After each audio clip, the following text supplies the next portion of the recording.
And then while you're, trying to figure out who killed the woman, the married woman whose body was found in the car, somebody else comes up dead in the neighborhood. And you're like, oh my God, we haven't even solved murder one. You giving me another murder in the same book? What is happening?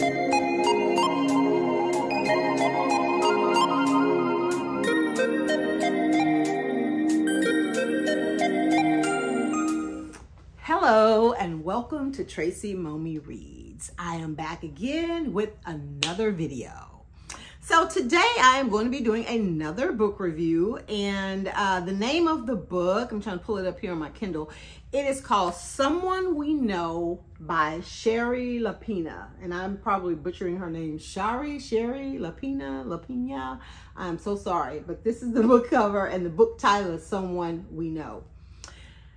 And as you can tell, like by the, ominous, background or whatever, this is a suspense thriller type book. It's always, someone in the shadows and that kind of thing that gives it away.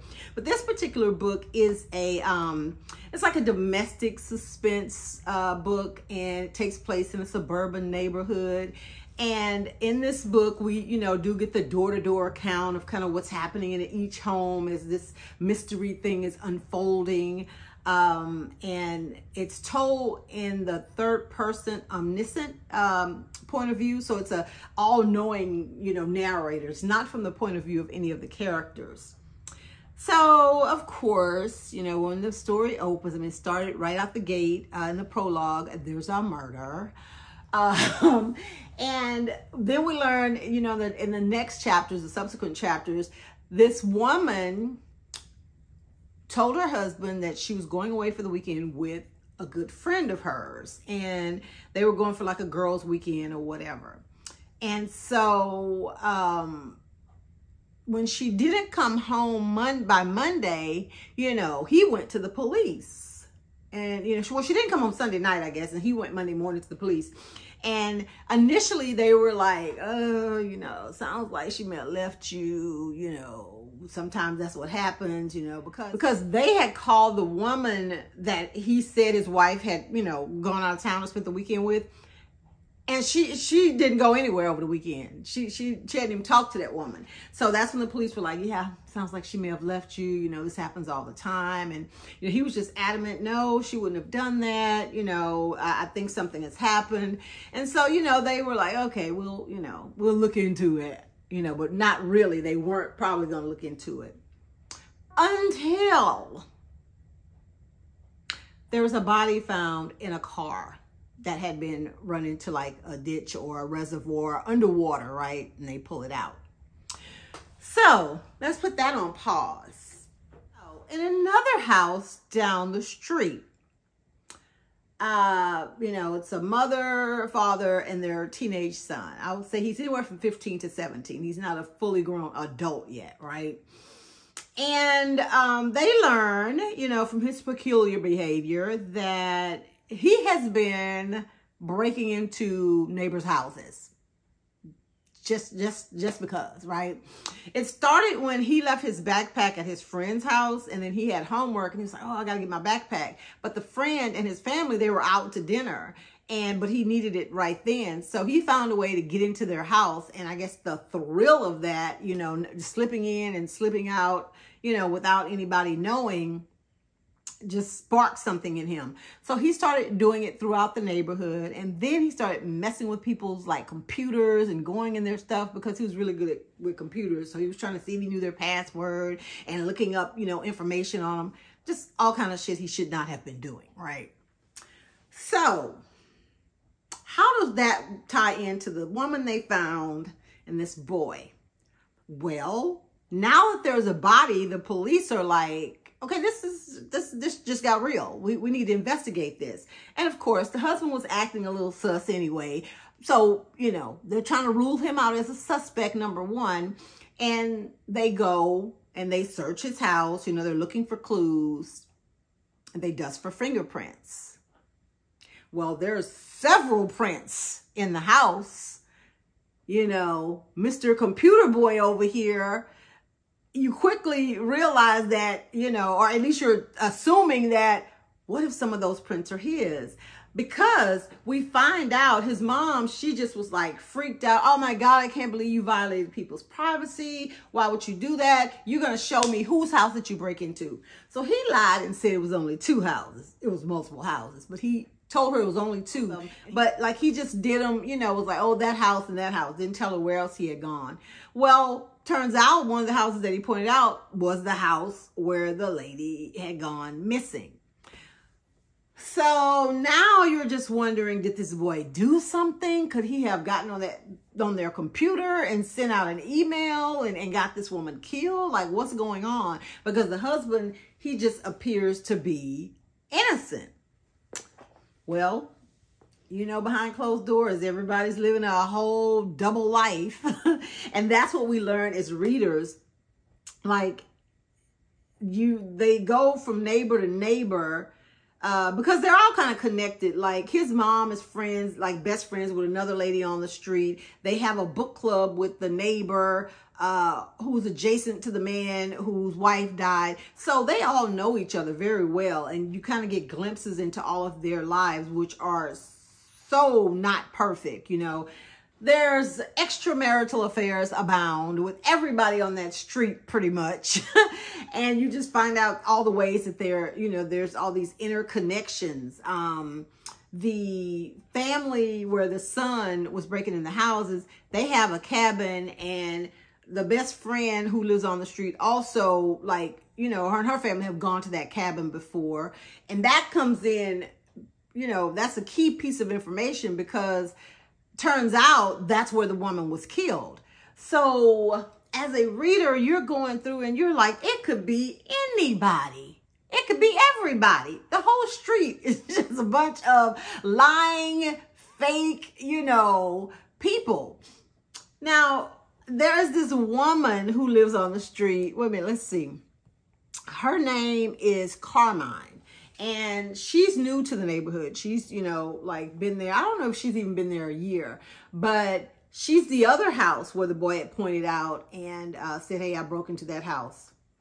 So let me backpedal here for a minute. After the boy told his mom about those 2 houses, she wrote apology letters. Like, they didn't even know anybody had been in their houses. He didn't take anything. He left everything just like it was. But his mother, with her guilty conscience and feeling like it was the right thing to do, had wrote letters apologizing, saying, you know, my son broke into your home. I'm just appalled. I didn't raise him that way. I'm so sorry. He swears he didn't take anything. And I just didn't want you, I wanted you guys to know, you know, type thing. So this Carmine woman, who gets one of the letters, one of the neighbors, she becomes obsessed because she is just pissed that somebody broke into her house, right? Whether they took something or not, she feels it was a gross violation. And she goes door to door, like asking people if they got the letter, if they know if somebody was breaking into houses. And, you know, that stirs up a whole nother, you know, pot of stuff once people realize that's happening. So as we learn about these affairs, everybody on the street not only becomes a suspect to the readers, but to the police as well.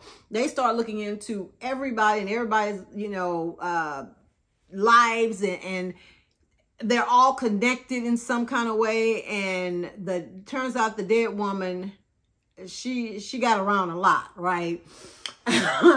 And it comes down to the cabin. Like I said, the cabin is where they realized that that woman had gotten killed, and it belonged to one family, but another family had access. And you start kind of putting all these pieces together, because the husband, we found out he knew his wife was cheating on him.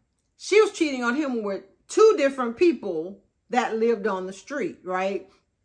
And he started cheating with somebody to get back at her.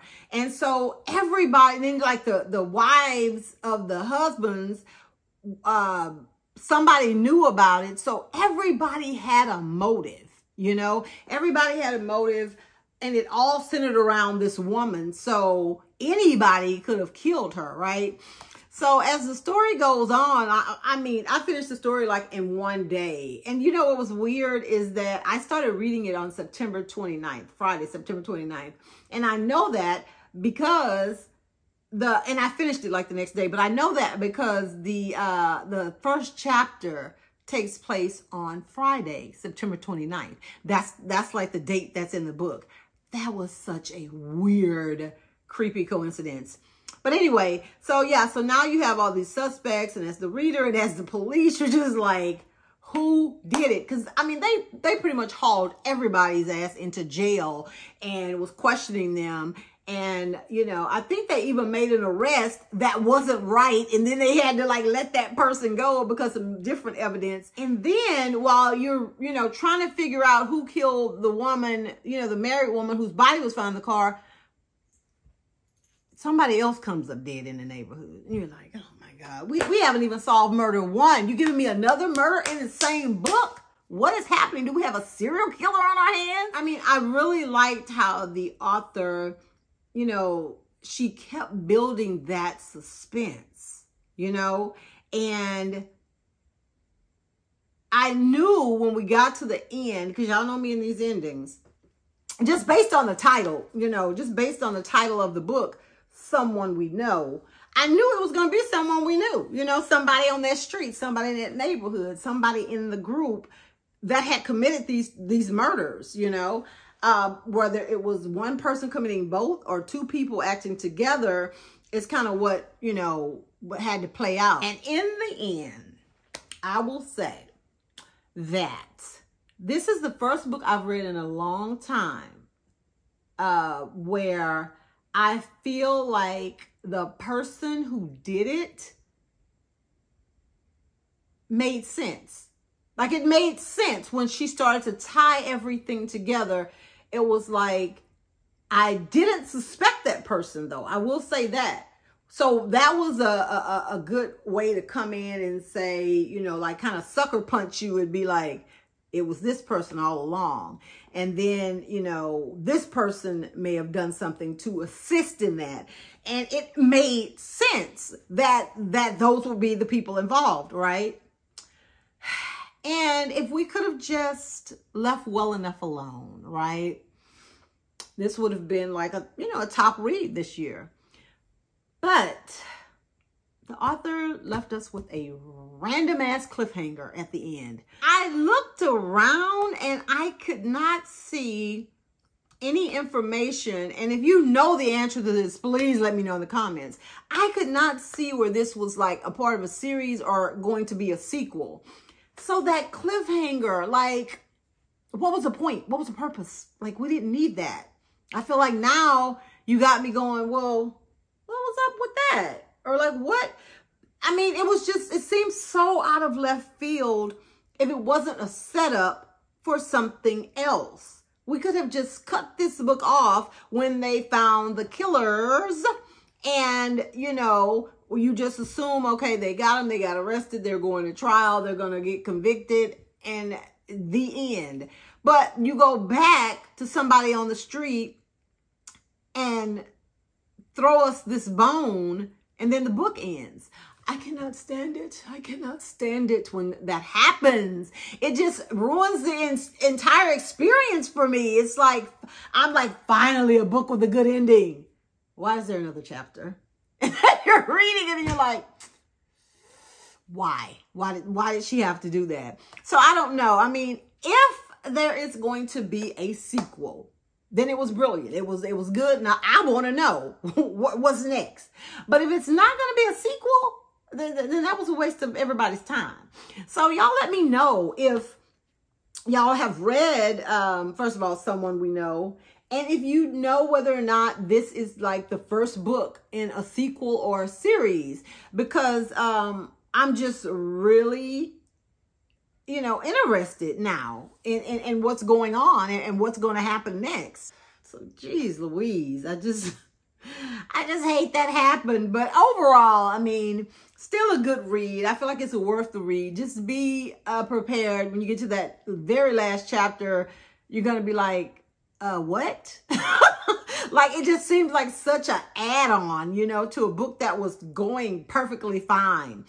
So if you like books that, you know, are in the domestic suspense category, if you like books that are fast-paced, if you like books where everybody's a suspect, and most importantly, if you like books that they catch the killer and it makes sense that that would be the killer and that the breadcrumbs and all the stuff add up, you know, because there are a lot of books where at the end the author tells us that this is a killer and you're like, no way. Ain't no way. That person, the way that you had them in the book and their actions, none of it makes sense. But this one totally made sense, you know, at the end. So very good read. Hated that little dangling participle or whatever that was she gave us at the end. But Someone We Know by Shari Lapena. I actually give this 4 stars. I probably gave it 4.5, close to 5, if that little last part wasn't there because it was so unnecessary. And yes, I'm going to keep harping on it because it was unnecessary. So if you have read Someone We Know, let me know in the comments what you thought about it and about that last part that she added on. Thank you so much for watching. Make sure you like this video and go ahead and subscribe to my channel. I'm not going to give up hope. I mean, I'm close to 800 followers. I wanted to get to 1,000 before year end, and miracles can happen. So be sure that you share this video and share my channel with people who you think may enjoy what I'm doing here. Thanks again, you guys. Enjoy the rest of your week. Bye.